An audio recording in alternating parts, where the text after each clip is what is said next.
لو محتارة كل يوم في الأكل ومش عارفة تعملي ايه النهاردة، تعالي شوفي الفكرة بتاعتنا دي النهاردة هتعجبك ان شاء الله. بس قبل ما نبتدي الفيديو، لو انت أول مرة بتشوفيني، أنا اسمي أسماء.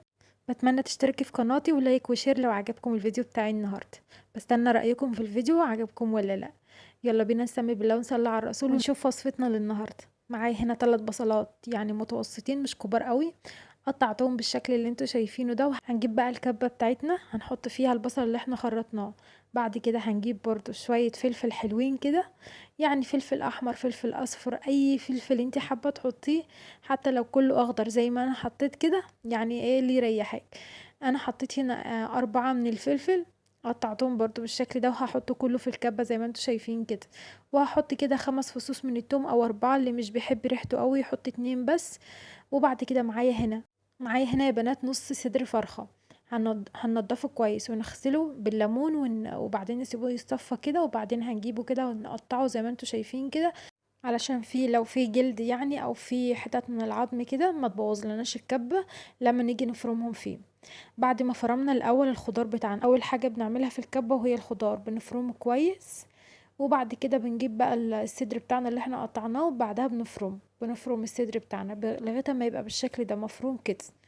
هنحطه بقى في طبق غويط وهننزل عليه بالخضار اللي احنا فرمناه كويس زي ما انتوا شايفين كده. ما شاء الله بقى هتلاقي الكمية زادت معاكي عشان زودنا خضار، والخضار بيبقى مفيد وحلو.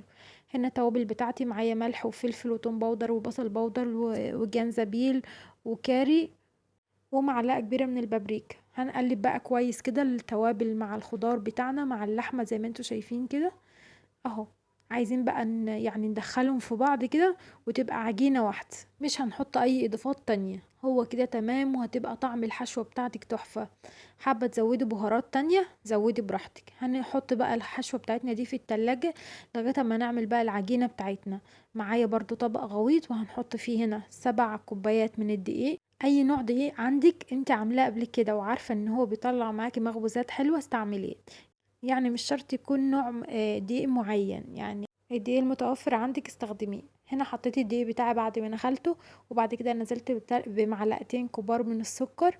وبعد كده هنزل بكيس خميرة، يعني معلقتين اهوت من الخميرة الفورية. وبعد كده هنزل برشة من الملح او معلقة صغيرة من الملح.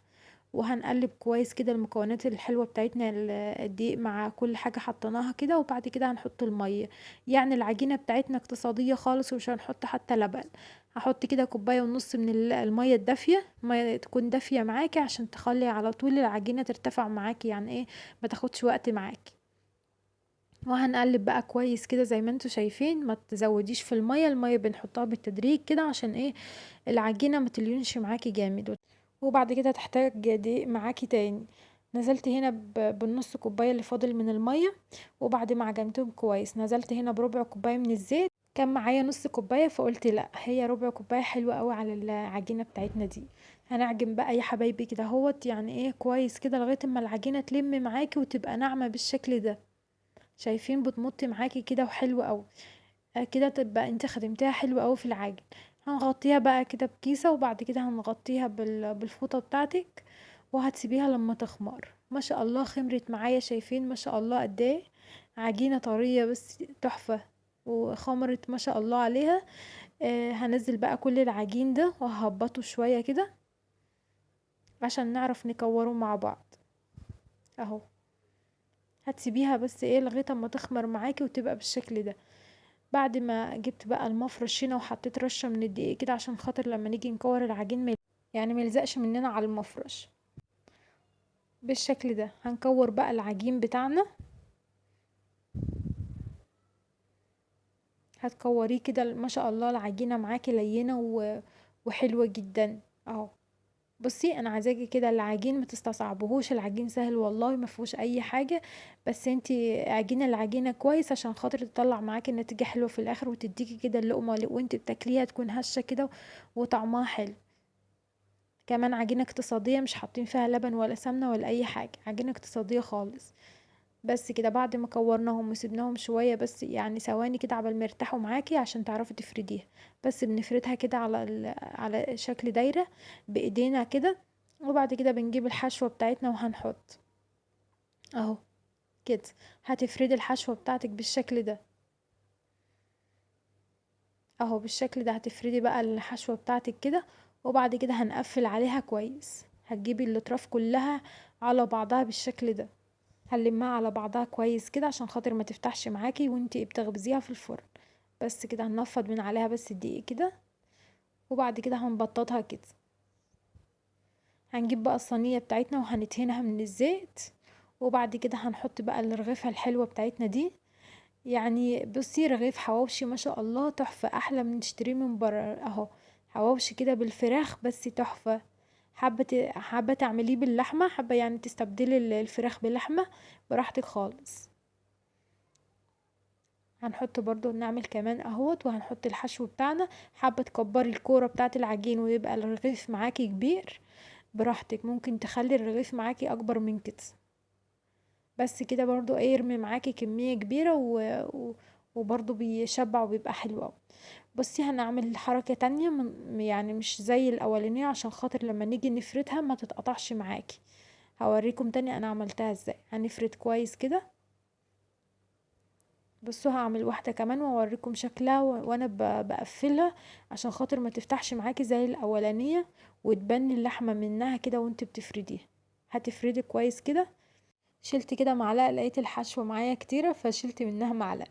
وبعد كده بنفرد وهنقفل بقى العجينة بتاعتنا زي ما انتوا شايفين كده، سهلة جدا مفيهاش اي حاجة. بصي هتقفلي كده، هتقفلي من فوق الاول، يعني مش هتقلبيها وبعدين تبططي، لا هتبططي كده من الحتة اللي انت قفلتي فيها، وبعد كده هتفرديها عشان خاطر ما تتقطعش معاكي. يا رب تكونوا فهمتوا. بس كده. وهنجيب بقى الفرشة وهنمسح بعد ما فردناهم هنمسح على وشهم كده من الزيت، زي ما انتوا شايفين كده. هنمسحه كويس كده من الزيت، وبعد كده هنكون مشغلين الفرن على اعلى درجة، مش هياخد معاكي وقت في الفرن. هتقلبيهم على الوشين. تعالوا نعملوا واحدة تانية كده زي ما انتوا شايفين. عملتها على الطويل عشان خاطر الصينية بقى كانت عايزة واحدة كمان، بس كانت اللي هي المدورة دي مش هتاخد معايا، فعملت شكل الرغيف على الطويل كده اهو. قفلته بالشكل ده، وبعد كده هبططه زي ما انتوا شايفين كده اهو. بقى شكله زي العسل. زي ما قلت لكم كده، هتشغلي الفرن هتحطيهم على الرف الوسطاني، وهتشغلي من فوق ومن تحت، وتطلعي من الفرن شوية حواوشي بس زي العسل. شايفين منظرهم عامل ازاي، ولونهم ذهبي كده وزي العسل. اهم حاجة في التسوية، وانتي بتقلبي الحواوشي بتاعك، تقلبيه على الناحية التانية، على الناحيتين. خليه على الناحيتين يعني كده عشان خاطر ياخدوا اللون الحلو اللي انتوا شايفينه ده اهو. هتمسحيه مسحة من الزيت تاني كده، وتقلبيه على الناحية التانية، يبقى معاكي باللون الذهبي الحلو ده. شايفين من جوه اللقمة اصلا طرية كده، وما شاء الله العجينة بتاعتك تحفة، والحشوة طعمها جميل. يعني الحشوة التوابل اللي فيها مخليها طعمها حلو جدا اهو. شايفين حواوشي فراخ بس تحفة. زي ما قلتلك كده، لو حابة تعملي باللحمة، يعني عندك حتة لحمة كده مفرومة وعايزة تعملي بيها، واعملي بيها. بس زي ما اقولك كده بصي، حواوشي الفراخ ده بيبقى تحفة وطعمه جميل. شايفين تحفة. واللي كمان عايزة اوريكم من جوه اللحمة من جوه مستوية وطعمها زي العسل. شايفين عاملة ازاي، بجد كده تفتح النفس. عايزة بس شوية مخلل كده ومعاه شوية بطاطس متحمرين، بصي وهتاكلي احلى غدوة معاكي.